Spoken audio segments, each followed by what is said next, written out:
As you can see here, I have an already drawn outline and I am using the materials which is I have given already the name in left side.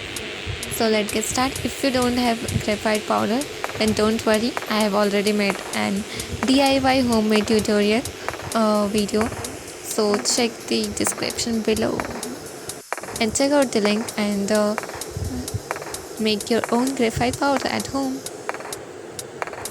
I hope you all are safe. So today I will show you a full tutorial in this video that a sketch of a beautiful lady. So let's begin. I'm Ria, I'm great here. I hope you all are also fine. If you guys watch me for the first time, welcome to my channel.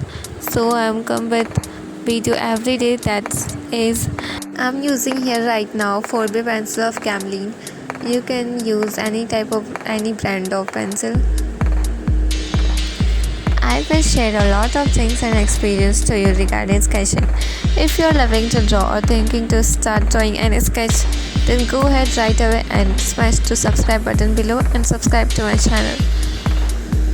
Here I'm using first of all only on graphite powder. After that I'm using to give a shape to my sketch a pencil of 6B or 4B.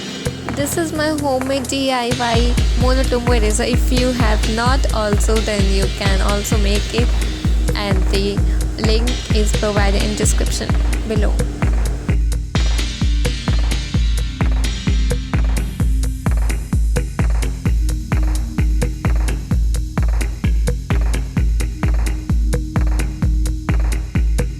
Here I am using the mechanical pencil of 0.7 mm.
hope you like this video, then give thumbs up. If any doubt you have, then comment below. We will meet tomorrow with new things and ideas. That's it for today. Thank you so much for watching this video.